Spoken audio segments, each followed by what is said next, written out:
Well, I've been racking my brain for a couple of weeks to figure out what I can do for Sunday content on OTRSCentral when there's no pay-per-view from WWE or TNA. I've been thinking about it, and I decided the best thing for me to do, the best direction to go down, is to rehash an old idea from OTRSCentral and bring back the Triple Threat series. How it works is I talk very quickly about 3 different wrestling-related topics, 2 to 3 minutes on each topic, then finish it out, and then you guys can chime in with your thoughts, obviously, in the comments section. I'd like to make this interactive where I get other YouTubers involved where they do a segment and somebody else does a segment and then I do a segment, so that way it becomes more inclusive and more interactive. So that's something I'd like to explore, and if you're interested in potentially taking part in this OTRSCentral Triple Threat series, please feel free to share that with me in the comments section down below as well. But let's get started with this episode. On Monday Night Raw this week, we got the return of Chris Jericho, and not surprisingly, the internet was a Twitter, they were a Facebook, and they were a loving the fact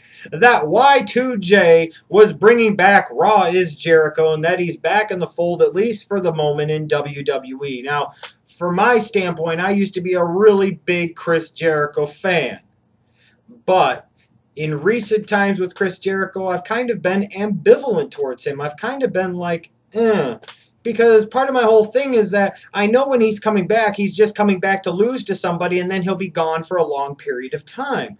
And it's kind of my whole thing here with Chris Jericho coming back to face off against a Bray Wyatt. Don't get me wrong, a character like a Bray Wyatt could use a victory against a signature opponent like a Chris Jericho, perhaps at a Summerslam.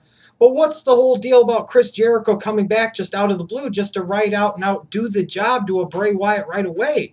I don't see where that really offers that much benefit to Bray Wyatt's character because, frankly, in recent years, just about everybody has beaten Chris Jericho. Freaking Fandango did it at WrestleMania 29. I mean, freaking Evan Bourne once beat him on pay-per-view. I mean, Dolph Ziggler beat him. You know, just about everybody has beaten Chris Jericho. So does it really mean that much? Does it really matter all that much? And the answer to me is, frankly, no. I think it was necessary that they needed to bring him back. They needed somebody for a Bray Wyatt. But my whole thing is I don't get why every time a Chris Jericho comes back in clearly a part-time role, so many people on the internet are all abuzz and they're all jumping for joy and doing skipty skips and flippy flips and whoopty woos because the sexy beast is back, baby.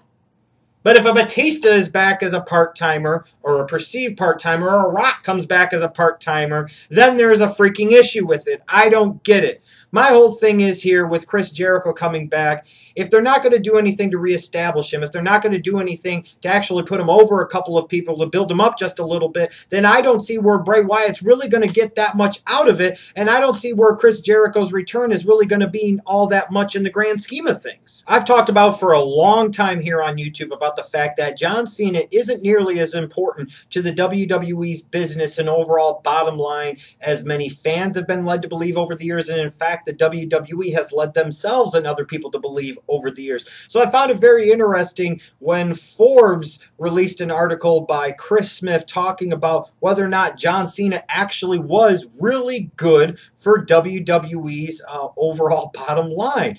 And, you know, it wasn't exactly the most scientific study, that's for sure, and Chris Smith even acknowledges this in his article, and he takes a look at revenues with Cena at the top as the champion versus other guys, talking about the fact that when Cena was the world champion in recent years, revenues were actually down in those fiscal quarters. As CM Punk, it was all over the place, and a Randall Keith Orton, revenues were actually up. Now, that's only telling one part of the story. Sure, there are a lot of other extenuating circumstances and factors to put into play here. But again, I do think it raises the fundamental question that must be addressed by the WWE and that they must continue to be pressed on. And that is, why do they think John Cena is so good for business? When it comes to live events and drawing people in, it's not a name of a John Cena or a Daniel Bryan or Randy Orton, a CM Punk or whoever that actually draws those people in. It's the WWE name. It's the WWE brand that drives people to a live event, or if it's a Raw or SmackDown taping, or if it's a pay-per-view. It's those events. It's the brand name that draws, not so much the names of the individual talents, especially with the way WWE is currently structured today. Furthermore, when you look at John Cena, if you are sitting there and telling me, WWE, that John Cena is so good for your overall business, then why haven't your WWE Network subscriptions domestically already reached the million-plus plateau? If John Cena is so good for your overall business, why are you going to sit there and put the belt on him to potentially have a Brock Lesnar come in, the guy who ended the streak at WrestleMania 30, mind you, have him come and beat John Cena for the WWE World Heavyweight Championship. Therefore, with the hope being is that's going to spark interest and that's going to increase the subscriptions to the WWE Network, and that's going to keep the people that had their initial subscriptions resubscribing to the network. You're admitting yourself that John Cena isn't that freaking good for business. You're going to sit there and tell me this merchandise crap. Well, again, merchandise is only one portion of that. And when you look at the way John Cena is presented, you have no other choice but to have John Cena be far and away the leader in freaking merchandise on a week-in, week-out basis. He wears the hat every week. He wears the shirt every week. He wears the bands every week. He's now waving the towel every freaking week. I think this is one of these ridiculous arguments. The WWE positions John Cena in a way where there's no other choice. There's no other alternative, but in no way, shape, or form does that necessarily mean that he's that important to their business. So we found out this week why Emma always used to do this dance. We now know she was practicing her 5-finger discount skills. I'm going to take a dis here, and I'm going to take a dat there, and a dis here, and a dat there. And apparently she got herself into some hot water at a Walmart before Raw on Monday, apparently stealing an iPod mini case with a total retail value of like $21.40 or some ridiculous total. And it's like, Jesus Christ, how stupid can you be? And then the excuse or the reason that was given for this happening by her lawyer that this was a misunderstanding, this was a mistake. She went through the self-checkout and she forgot to ring it up. Listen here. If you're sitting there and you're ringing up shit at Walmart, most of us have went through that self-checkout. If something doesn't get rung up, it's not because you forgot to do it. Let's put it that way. Especially, let's say, if you bought $50 worth of items and you know that's what the cost is approximately going to be, and then you realize that you're only paying $30 and you don't recall ringing up that iPod mini case, chances are a light bulb would go off in your head. No, in my opinion, what happened is Emma thought she was going to pull one over. I'll put an iPod mini case in there, nobody will notice, and off we go. Bob's your uncle. It's just stupid. It's just ridiculous. Fundamentally, just because of the sheer stupidity and the recklessness of her behavior and the obvious lack of appreciation for the opportunity that she has in the WWE, in an ideal world to me, she should be released immediately. However, based off of the climate and the culture of the WWE, I do not advocate her release.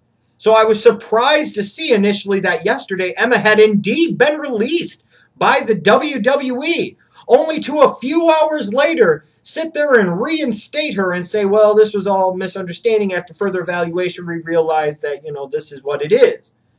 Could it be, WWE, that you realize that if you would have released her for this, where you've got people like Cameron getting busted for DUI and impersonating a police officer, or Jack Swagger getting busted for DUI and possession of marijuana, and so many other arrests, that if you sat there and fired her for that, you either A, have to fire all of them for those offenses, or you open yourselves up to potentially a big, huge lawsuit that Emma clearly would have had every right to file and would have had every right to win a big, substantial monetary payout for inequality of treatment and discriminatory employment practices. This is so stupid, WWE. I mean, let's be realistic here. Emma did something stupid. If you want to bury her and not feature on TV for a long time, that's one thing. Teach her a lesson. But if you're going to sit here and try and release her for that, then you got to release everybody that's ever had a DUI or been arrested for anything. This is stupid, and this is ridiculous. The hypocrisy in the WWE sometimes astounds me. Well, I want to hear from you. Let me know what you think about Chris Jericho's return to the WWE. Are you excited? Are you not? Do you care? Do you not? Let me know what you think about John Cena, whether or not he actually is best for business. I'll post the link to that Forbes.com article below in the description box. And let me know what you think about the hypocrisy of the WWE for them releasing Emma because of shoplifting, but allowing people with DUI and marijuana arrests to sit there and stay employed and not really face any disciplinary action at all. And also, again, let me know if you do wrestling videos here on YouTube and you want to be a part of this OTRS Central Triple Threat Series. Every Sunday we'll be doing this, so let me know every Sunday that there's not a pay-per-view anyways. Let me know in the comments, or you can inbox me on here or get a hold of me on Twitter or Facebook and let me know if you want to take part, and we'll go from there. Hope you guys enjoyed this. I'll be doing it every Sunday again that there's not a pay-per-view here on OTRS Central.